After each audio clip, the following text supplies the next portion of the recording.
تشرب وضعية ما شبه بالخير. 25 26 كاع لا سيري كاينه 27 لي بوتير قاعد يسمعوا لي خوتي. غلطنا 30 زيد حتى 48 اور غادي يدولي دي 30 48 لا سيري المهم هادو عاد كيطبعوهم جدد. ايوا هادي حسابي خوتي سمحوا لي على هذا المحتوى اللي راني دايره، مي زعما ما فهمت والو. كاش حاجه فهموني نتوما في لي كومونتير الله يحفظكم. خرجت واحد النصيب، واحد التقرقيبه من لاباراي. شو لقيت الدراهم نيميرويات كاع كيف عندكم. شوفوا خوتي، شوفوا النيميرويات كاع كيف ما فهمتش. تحسفوا بي، افهموني انا ما فهمتش خوتي، ما فهمتش راه صاري في الجيري. راح خرجت الدراهم من الديستريبيوتور تاع لابوست، لقيتهم جدد. ماشي غير انا لاحظت هذه، اي واحد راه يخرج دراهم راه يقول لك بلي الدراهم راهم يخرجوا جدد. هذه معناتها انه راهم يطبعوا الدراهم، وكي الدراهم يطبعوهم معناتها غادي يزيدوا، وكي يزيدوا غادي يصير التضخم وترتفع الاسعار عن قريب. يعني اذا شفت الدراهم راهم يطبعوا عرف بلي الاسعار غادي ترتفع، وهذه حاجه ماشي مليحه. نتمنى انه 2025 يكون افضل من هذا العام. درك مازالهم يطبعوا في الدراهم، من بعد نهار نلقاو القهوه ولا الدرهم. الأكيد أن بزاف ديال الإخوة الجزائريين غادي يتساءلوا على السبب اللي خلى مثلا الكاش يعني موجود في الجزائر، وسيرتو في الآونة الأخيرة وفي هذه الأيام هذه خصوصا. يعني واحد الكمية كبيرة ديال الكاش كدور، وكمية كبيرة الناس كتيري من الكيشي من ليكاب، وكتلقى الفلوس كما شفتوا في بداية الفيديو. يعني الأرقام متشابهة، أرقام السيريات متشابهة، والفلوس موجودة بكثرة. وهذا الشيء كيخلي المواطن يفهم ان هذا الشيء غادي يضر بالاقتصاد ديال الجزائر، ولكن بطبيعه الحال غادي يضره هو الاول كمواطن. يعني غادي يسبب في التضخم اللي كيفهموه الناس كامله. يعني الكاش موجود بطبيعه الحال غادي ينتج عليه ارتفاع ديال الاسعار. وهذه القضيه هذه الصراحه القضيه يعني في الجزائر، هذه القضيه في الجزائر كديرها اي دوله. يعني منين الميزانيه كتكون فيها العجز كتضطر الدولة دير سندات، ومعروفة الخطة ديال السندات، كدير سندات. وهذه القضية هذه كتخلي البنك المركزي كيطبع الفلوس في الجزائر. البنك المركزي كيطبع الفلوس وصافي كيقادوا بها داكشي اللي غادي يقادوا.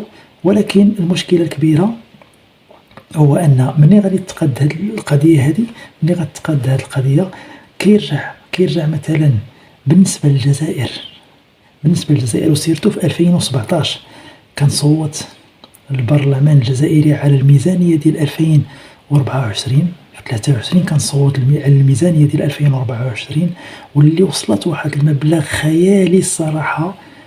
تقدروا تصدموا إلا سمعتوه، 122 مليار دولار. رقم خيالي جدا. وبطبيعة الحال هذا الرقم هذا ما كاينش في الخزينة ديال الدولة.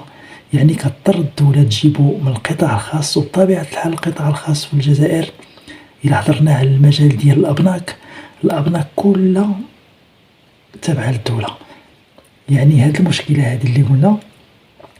وبطبيعة الحال واحد الميزانية كبيرة، واحد القيمة ديال الميزانية الكبيرة اللي كتمشي مع هاد 122 مليار دولار كتمشي لوزارة الدفاع اللي كتاخذ حصة الأسد في ميزانية الدولة. وبطبيعة الحال منين نهضروا على الميزانية حنا قلنا أن الدولة كتطبع، كتعطي البنك المركزي كيطبع، والدولة الأبناك جميع الأبناك يعني في الجزائر الدولة هي اللي كتمتلكهم. يعني الدولة كتعطي للدولة، والدولة كترد للدولة، والدولة غتخلص الدولة. وبطبيعة الحال الدولة ما كترجعش تعطي للبنك المركزي كتقول له طبع صافي. الفلوس كتبقى دايره في الجزائر، كتبقى دايره.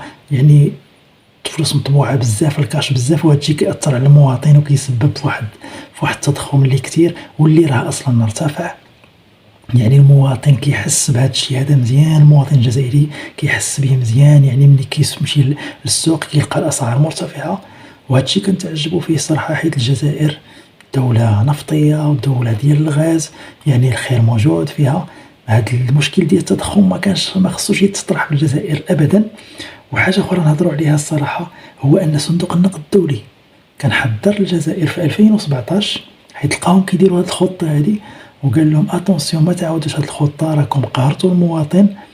يعني هاد الشيء كيرجع بالضرر على المواطن اللي كيتضرر مع هاد الانفلاسيون، مع التضخم، هو الاول اللي كيتضرر مع التضخم هذا.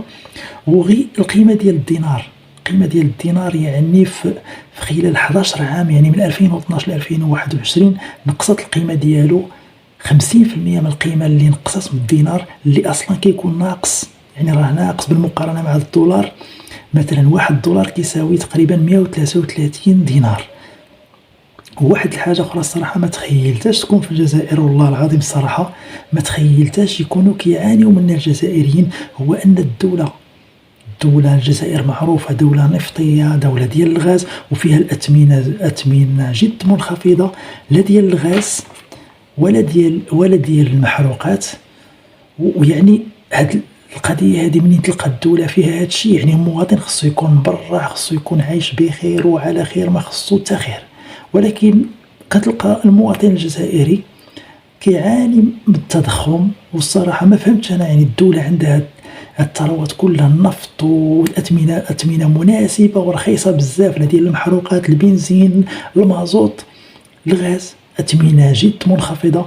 واخا هكاك المواطن الجزائري كيعاني من التضخم، حيث الدوله في الميزانيه في عوض ما يمشيو للاستثمارات ويمشيو يعني البنيه التحتيه، يرونفورسيو البنيه التحتيه وداك الشيء، كيمشيو لوزاره الدفاع اللي كتاخذ الحصه الاسد كتاخذها وزاره الدفاع كما شفتوا. يعني شنو نقول لك، هذا المشكل هذه الصراحه ما فهمتش شنو الحل اللي غادي يكون، شنو الحل اللي غادي تعطي الدوله مع هذا الشيء، مع ان هذه الخطه ديالهم قديمه ديال طبع الفلوس وكيأثروا على السوق الداخليه. هذا الشيء اللي هضرنا غير على السوق المنظمه، اما الا هضرنا على السوق السوداء يعني حديث ولا حرج.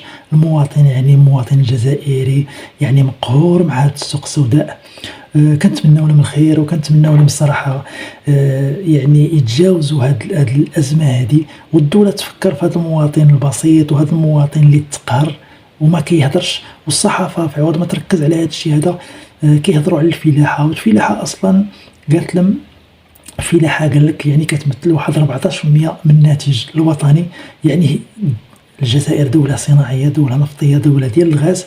المواطن صراحه ما خصوش يكون بهذه الحاله اللي عايش فيها دابا، خصو يكون مواطن مبرع، يعني على شاكله المواطنين في سويسرا وفي الدول المتقدمه. المهم كنتمناو خير. هذا هو الفيديو اللي كان ديال اليوم. كنتمناو خير الصراحه للجزائريين، وكنتمناو الخير لخوتنا وجيراننا.